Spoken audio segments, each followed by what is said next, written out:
All right, welcome everyone. Today we're going to be diving into, well, I'd say the heart of Nepal, Yeah, the well, cricket scene. nice. It's, we've got a really interesting source this time, an opinion piece Okay. by a Nepali woman All right. who has seen some pretty amazing changes in the sport. Wow. She talks about, the recent Nepal Premier League, the Alright. NPL, Okay. and just how much men's cricket has grown there. Hmm. But then what's really cool is she also talks about the rise of women in the sport. Yeah, it seems like she's got a really unique perspective, not just like an outsider looking in, right? Yeah, exactly. She grew up at a time when girls playing cricket was like basically unheard of. Right, and she kind of brings that into her writing. Yeah. So first, she paints this picture of the MPL, Okay. and it is so vivid. Packed stadiums, everyone's decked out in their team colors, the commentary. The energy. Yeah, and she even mentions Brian Lara being there. Oh, wow. That's A legend. interesting. So, I mean, she really captures the excitement of it all. Yeah, she even describes this match between the Chitwan Rhinos and the Janakpur Royals. Oh, I read about that one. The Rhinos ended up winning by 32 runs. Close game. Oh, yeah, a nail-biter for sure. You can just feel the energy, right? Through her words. Yeah, and she talks about how families were there, Oh, nice. like, generations, young and old, all together, caught up in the excitement. That's really cool. So it sounds like cricket's a pretty big deal in Nepal, huh? It seems that way. I mean, do you know much about that? I don't know a ton, but I do know it's one of the fastest growing sports there. Wow. And yeah, she even mentions how the sport brings together players from different regions of Nepal onto the same teams. Right. So yeah, I mean, it's like it's creating this sense of national unity. Yeah, it's more than just a game, right? Exactly. But I want to get into the author's personal story a bit more because it adds this whole other layer to the piece. She talks about growing up in Bharatnagar, which she calls the cricket capital of Nepal. Really? I didn't know that. Yeah. But even there, girls were basically excluded from the sport. Boys would talk about players and scores, and girls were kind of left out. That's interesting. And now we see someone like Pooja Mahato, right? Captaining the Nepal U19 women's cricket team. Yeah, and they're competing in the Asia Cup in Malaysia. Big stage. Yeah. It makes you wonder what kind of barriers someone like Pooja had to break through to get to that point. For sure. That would have been a totally different world for the author growing up. Yeah, it's a huge contrast. And even just being able to represent Nepal internationally, it's like a whole different world from what she experienced. Absolutely. And I think that's part of what makes her call for a dedicated Nepali Women's Premier League so powerful. Oh, yeah. She sees it as a way to level the playing field, to give women the same opportunities. And she talks about the financial side, too. Right. Some male players in the NPL are making as much as 2 million rupees. That's a lot of money. Huge. And she's basically saying, if men are benefiting this much, why not women? Makes sense. Especially because there's so much talent in the women's game. Yeah, and she also mentions how the NPL gives Nepali men a chance to play with some of the international stars, Shikhar Dhawan, Martin Guptill. The exposure must be incredible, right? It is. It's not just for those players, but for Nepali cricket as a whole. So just imagine what that kind of exposure could do for Nepali women cricketers. I mean, they'd be learning from the best, Yeah. showing their skills on a global stage. It's exciting to think about. Yeah, and she's basically painting this picture of a future where Nepali women's cricket is just as big, if not bigger, than the men's game. It's a powerful vision for sure. It is. It Yeah. ties into those societal shifts. And if cricket's really this unifying force in Nepal, Yeah. giving women an equal platform, it's huge. Absolutely. It goes way beyond just the sport itself. And it's not just that she hopes for this future where women's cricket is huge. Yeah. It's like she lays out like a plan, Oh, yeah. She really A does. vision. A women's Premier League, right? Exactly. Okay. Structured just like the men's NPL. Yep. She talks about equal pay, Yep. professional coaching, like the whole deal. Makes you think like, she's really thought this through, Yeah, it's not just some wish. No. She's really put some thought into this. And what I found really interesting is like how she uses the men's NPL as like the blueprint. It's a model that works. Yeah, she's not trying to reinvent the wheel or anything. Makes sense. She's just saying, look, this is working. Let's do the same thing. Right, and if it's attracted private investment, generated revenue, Yeah. why wouldn't a women's league have the same potential? Right, and she even brings up those big names from the men's NPL, Dewan, Yeah. Guptill. Yeah. Imagine if a women's Premier League could attract players like Elise Perry Whoa. or Smriti Montana. Oh yeah, those are big names. Huge global superstars. And she even makes that comparison herself. Like having them play in Nepal, Mm-hmm.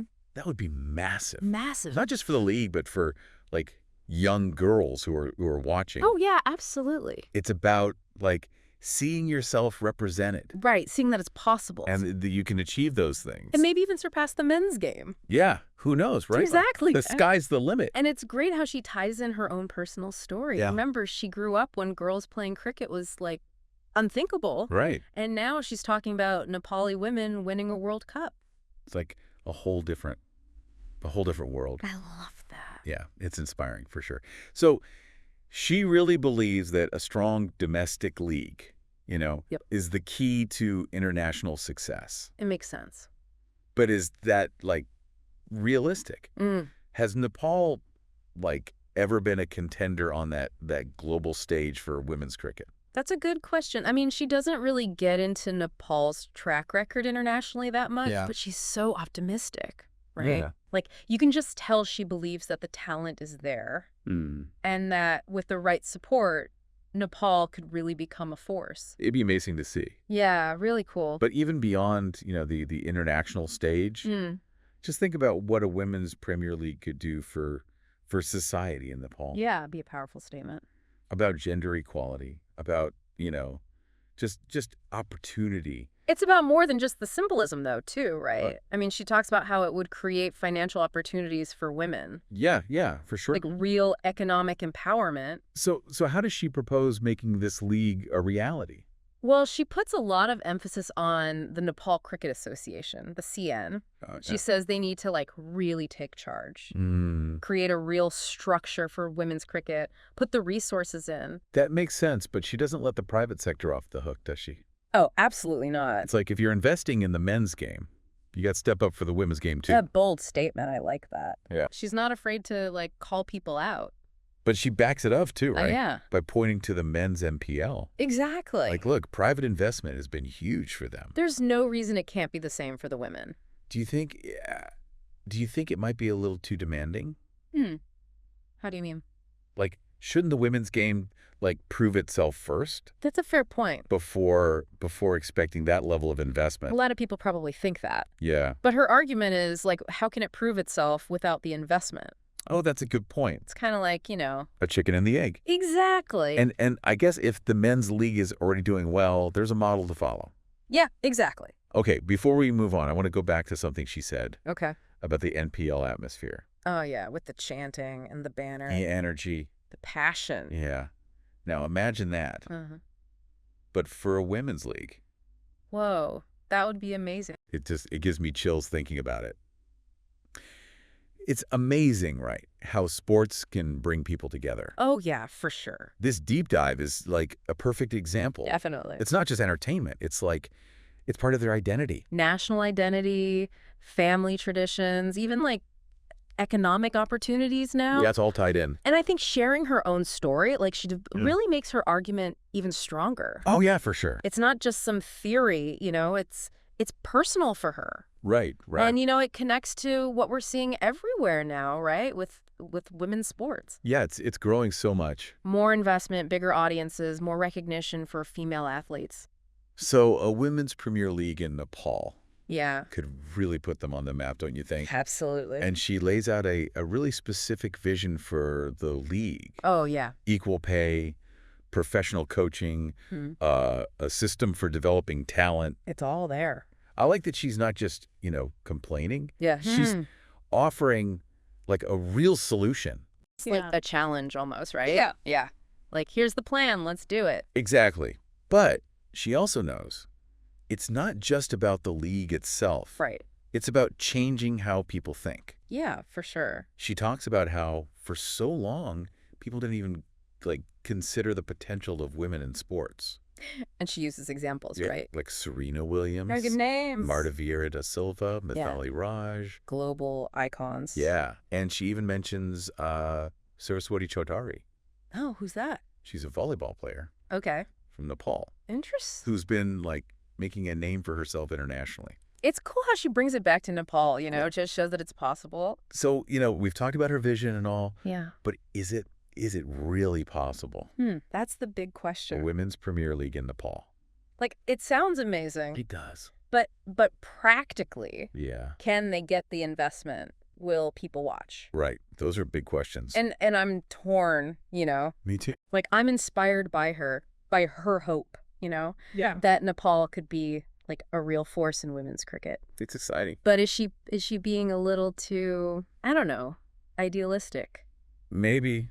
I mean, it's hard to say. I think that's what makes this whole thing so interesting. Yeah. It's not like a simple answer. Right. There's good points on both sides. And that's what I like about this deep dive. Yeah. It's not about giving you the answers. It makes you think. Yeah, it makes you think for yourself. So I keep thinking about those young girls in Nepal, Yeah. picking up a bat and ball, dreaming of playing in a packed stadium. Like in her story. Yeah, like she described. It's a powerful image. Makes you wonder if it'll ever happen. I guess we'll have to see. Yeah. But whether it happens or not, at least the conversation has started. That's a good point. That's a start. Yeah, and that's a step in the right direction. Definitely. Well, this has been a fascinating deep dive. It really has. Thanks for joining us, everyone. Yeah, thanks for listening.